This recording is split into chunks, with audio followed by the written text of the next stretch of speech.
Teachers எல்லாருக்கும் வணக்கம். நம்ம பிஜிடிஆர்பி எஜுகேஷன். ஸோ இது வந்து பார்த்தீங்கன்னா ரொம்பவே இம்பார்ட்டண்ட்டான ஒரு சிலபஸ் அப்படின்னு கூட சொல்லலாம். இந்த ஒரு 30 மார்க் வந்து ரொம்ப இம்பார்ட்டண்ட்டு. அதில் ஏற்கனவே வந்து பார்த்தீங்கன்னா மாடல் டெஸ்ட் 1ன்னு கொடுத்துருந்தேன். ஸோ இது வந்து மாடல் டெஸ்ட்டு 2.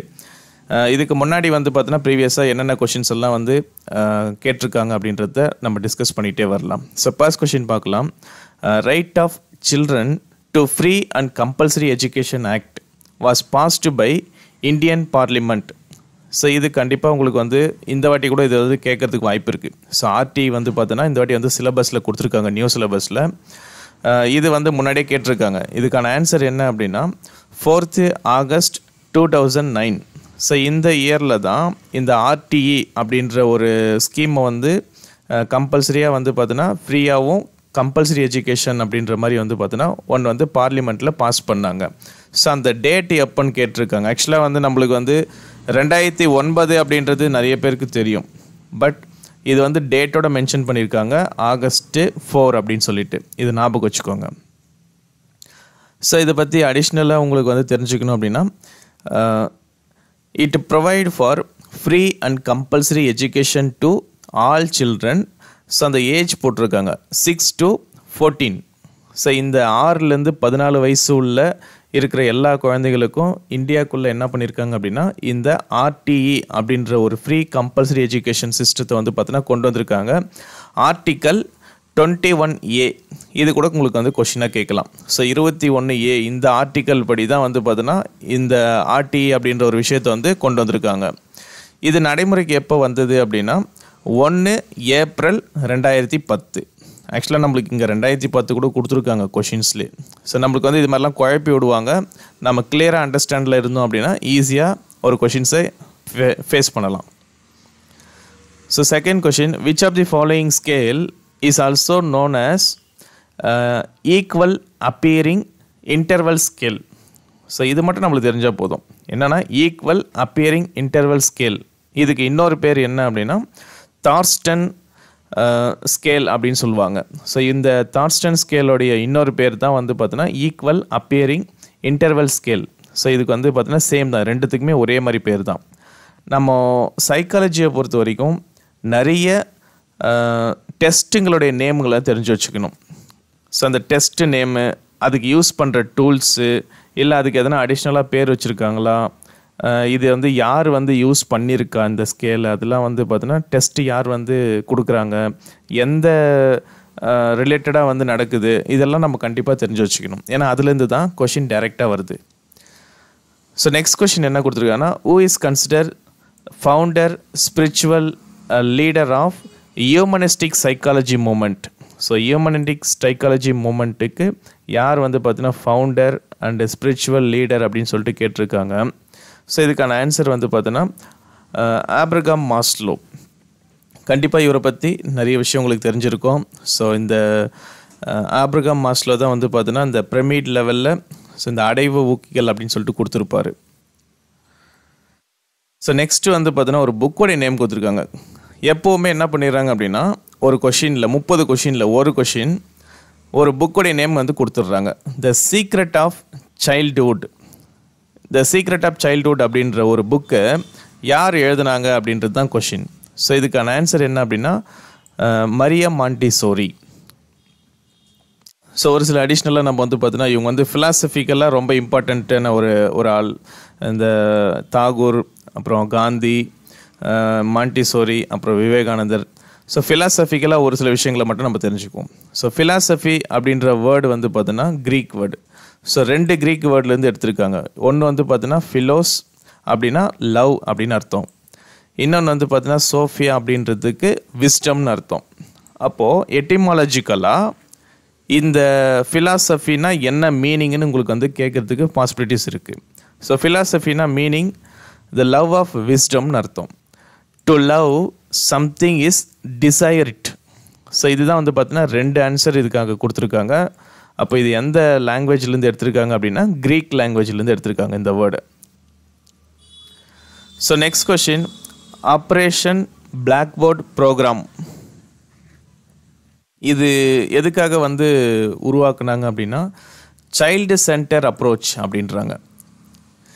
இதை பற்றின additional one of the most important objective இதை பற்றி என்ன கொடுத்துருக்காங்கன்னா educational development is universalisation of primary education. இன்னொன்று free and compulsory education to all children up to 14. So by 1995. இது எது மூலிமா கொண்டு வராங்க அப்படின்னா இந்த நேஷ்னல் எஜுகேஷன் பாலிசி 1986. ஸோ இந்த நேஷ்னல் எஜுகேஷன் பாலிசி மூலிமா தான் இந்த ஒரு operational black board programme scheme வந்து பார்த்தீங்கன்னா கொண்டு வராங்க. So next the purpose for giving autonomy to institution. Autonomy இன்ஸ்டிடியூஷனுடைய பர்பஸ் என்ன அப்படின்னா to promote innovations and experimentation. So இவங்களுக்குன்னு சொல்லிட்டு என்ன பண்ணுவாங்க அப்படின்னா அட்டானமி டு இன்ஸ்டிடியூஷன் அப்படின்னும் போது அவங்க நிறைய வந்து பார்த்தீங்கன்னா அவங்க வந்து ஒரு சிலபஸே வந்து புதுசாக க்ரியேட் பண்ணிக்குவாங்க. ஸோ நிறைய இன்னோவேஷன்ஸ் வந்து பார்த்தீங்கன்னா ப்ரமோட் பண்ணுவாங்களாமா. ப்ளஸ் வந்து பார்த்தீங்கன்னா நிறைய எக்ஸ்பெக்டேஷன் இந்த எக்ஸ்பிரிமெண்ட்டுக்கும் வந்து பார்த்தீங்கன்னா ப்ரமோட் பண்ணுவாங்க அப்படின்ற மாதிரி கொடுத்துருக்காங்க. So next district primary education programme இது எப்போ வந்து ஸ்டார்ட் பண்ணாங்க அப்படின்றது கொடுத்துருக்காங்க 1994. ஸோ ப்ரைமரி எஜுகேஷன் கண்டிப்பாக இது வந்து பார்த்தீங்கன்னா நம்ம சிலபஸில் இருக்குது, தெரிஞ்சு வச்சுக்கோங்க. அதுக்கு அடுத்தது ரொம்ப இம்பார்ட்டண்டான ஒரு கொஷின் சைக்காலஜியில் கேட்டிருக்காங்க. According to the Gardner the number of intelligence. So இது இன்டெலிஜென்ட் தேரிஸ் ஆஃப் இன்டெலிஜென்ஸில் வந்து நிறைய கொடுத்துருப்பாங்க. அதில் ஒன்று வந்து பார்த்தீங்கன்னா கார்ட்னருடைய தேரி. அவருடைய இன்டெலிஜென்ஸில் வந்து பார்த்தீங்கன்னா எத்தனை தேரியாக அவர் வந்து யூஸ் பண்ணியிருக்காரு, நம்பர் ஆஃப் இன்டெலிஜென்ஸ் வந்து யூஸ் பண்ணியிருக்காரு அப்படின்னா மொத்தம் வந்து 7.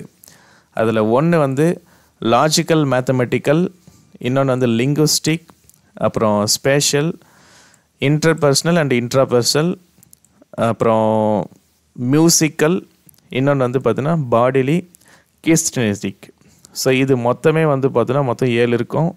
ஸோ இந்த 7 இன்டெலிஜென்ஸை தான் வந்து பார்த்தீங்கன்னா கார்ட்னர் வந்து 1 by 1 எக்ஸ்பிளனேஷன் பண்ணியிருப்பார். So next UGC was created by the recommendation of. ஆக்சுவலாக நம்ம வந்து பார்த்தோன்னா யூஜிசி கிராண்ட் கமிஷன், இது யூனிவர்சிட்டி கிராண்ட் கமிஷன் அப்படின்ற விஷயம் நம்மளுக்கு தெரியும். இதை வந்து உருவாகிறதுக்கு எது வந்து காரணமாக இருந்தது அப்படின்னா ராதாகிருஷ்ணன் கமிஷன்.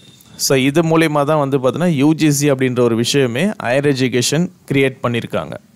இது மேபி வந்து நம்ம தெரிஞ்சுக்க வேண்டிய ஒரு விஷயம், எக்ஸாம் ரிலேட்டடாக இல்லைனாலும் ஆஸ் அ டீச்சராக கூட நம்ம தெரிஞ்சுக்கணும் அதை.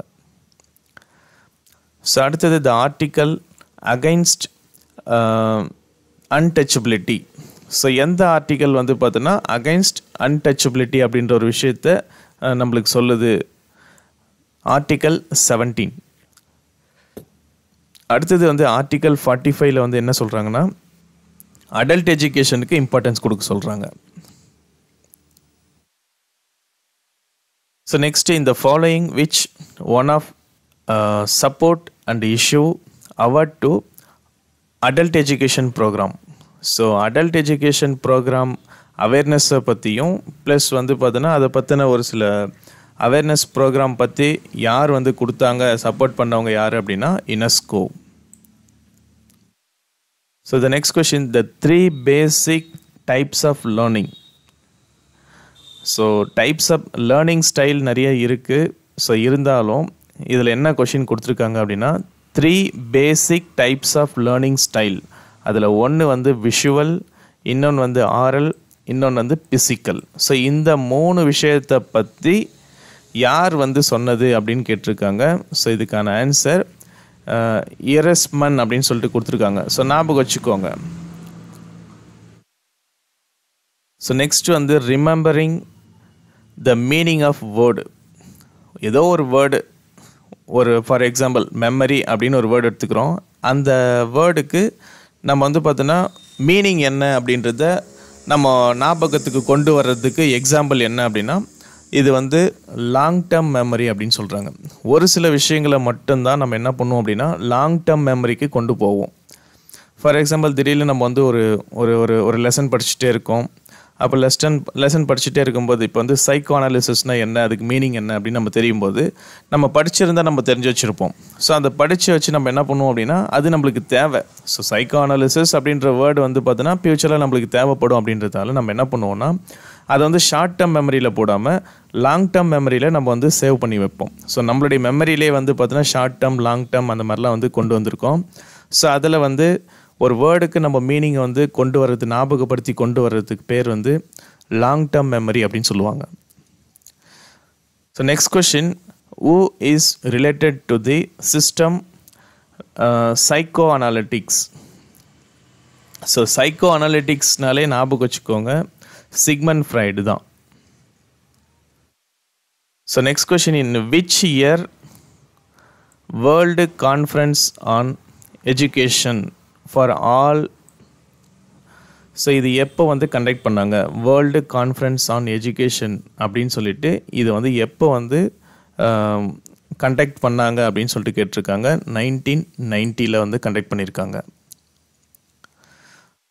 அடுத்தது, convergent thinking is a basis of intelligence. So convergent thinking அப்படின்றது இன்டெலிஜென்ஸோடைய பேசிக்ஸ். ஓகே, இது நம்மளுக்கு தெரிஞ்சது. இன்னொன்று, வேரஸ் டேஷ், இன்னொரு விஷயம் என்ன இருக்குது அப்படின்னா divergent thinking. So divergent thinking அப்படின்றது it's a form of basic creativity. அப்போது பேசிக் ஆஃப் இன்டெலிஜென்ஸ்ன்னு கேட்டாங்கன்னா கன்வர்ஜென்ட் திங்கிங், இதுவே வந்து பார்த்தோன்னா பேசிஸ் ஆஃப் க்ரியேட்டிவிட்டின்னு கேட்டாங்கன்னா divergent thinking. The modern day distance education has philosophical perspective based on dash, British Open University. The first school of child. ஒரு குழந்தைக்கு first வந்து பார்த்தோம் அப்படின்னா எங்கே வந்து அவன் வந்து ஒரு சில விஷயத்தை கற்றுக்குவான் அப்படின்னா ஃபேமிலியில் தான் கற்றுக்குவான். அப்புறமா தான் அந்த ஃபேமிலியை விட்டு ஸ்கூலுக்கு போவான். ஸ்கூலில் போன பிறகு அவனுடைய பியர் குரூப்பை வந்து மீட் பண்ணுவான். இதெல்லாம் வந்து பார்த்தோன்னா அடுத்தடுத்த ப்ராசஸ். ஸோ பேசிக்காக வந்து பார்த்தோன்னா அவனுடைய ஃபஸ்ட்டு ஸ்கூல் ஆஃப் சைல்டு அப்படின்னா வந்து ஃபேமிலி. ஸோ ஃபேமிலியில் தான் வந்து ஃபஸ்ட்டு அவன் வந்து எல்லாத்தையுமே கற்றுக்குவான். அதுக்கப்புறமா தான் வெளியில் போயிட்டு ஒவ்வொருத்தருக்கையும் மீட் பண்ணி கற்றுக்கிறது. இது ஏஜென்ட் ஆஃப் இந்த சோஷியலைசேஷன் அப்படின்ற லெசனில் கூட நீங்கள் இதை வந்து பார்க்கலாம். அடுத்து, who said learning is a process of making new and revised interpretation of experience. இதை வந்து இந்த கொட்டேஷன் யார் சொன்னது அப்படின்னு கேட்டிருக்காங்க. லேர்னிங்கை பற்றி, லேர்னிங் ப்ராசஸை பற்றி என்ன சொல்கிறாங்க அப்படின்னா மேக்கிங் ஆஃப் நியூ. ஒன்று ஒரு சில விஷயங்களை புதுசாக வந்து தெரிஞ்சுக்குவான், அப்படி இல்லைனா இருக்கிற எக்ஸ்பீரியன்ஸை வச்சு அதை வந்து புதுசாக வந்து கற்றுக்கிற மாதிரி இருக்கும். ஒன்று எக்ஸ்பீரியன்ஸ் வச்சு கற்றுக்கிறது, இல்லைனா புதுசாக அவங்க கற்றுக்கிறதா இருக்கலாம். இதை வந்து யார் சொல்கிறாங்க அப்படின்னா மீஸ்ரோ அப்படின்னு சொல்கிறாங்க. ஸோ இவர் தான் வந்து பார்த்தீங்கன்னா இந்த ஒரு கொட்டேஷனை சொன்னவர். ஸோ கொட்டேஷன்ஸ்க்கும் ஒரு சில நேரம் இம்பார்ட்டன்ஸ் கொடுங்க. ஸோ நெக்ஸ்ட்டு இதே மாதிரி வந்து பார்த்தீங்கன்னா ஒரு என்னென்னலாம் கொஷின் இதுக்கு முன்னாடி கேட்டிருக்காங்களோ அது எல்லாமே நான் 1 by 1 அப்டேட் பண்ணிக்கிட்டே வரேன். ஸோ நீங்களுமே ஸ்டடீஸ் பண்ண ஆரம்பிச்சிருங்க. சப்போஸ் உங்களுக்கு யாருக்காச்சும் அந்த education methodology English medium book வேணும் அப்படின்னா இந்த நம்பருக்கு என்னை காண்டாக்ட் பண்ணுங்கள். ஸோ இங்கே என்னுடைய நம்பர் கொடுத்துருக்கேன், இந்த நம்பருக்கு என்னை காண்டாக்ட் பண்ணுங்கள். தேங்க்யூ.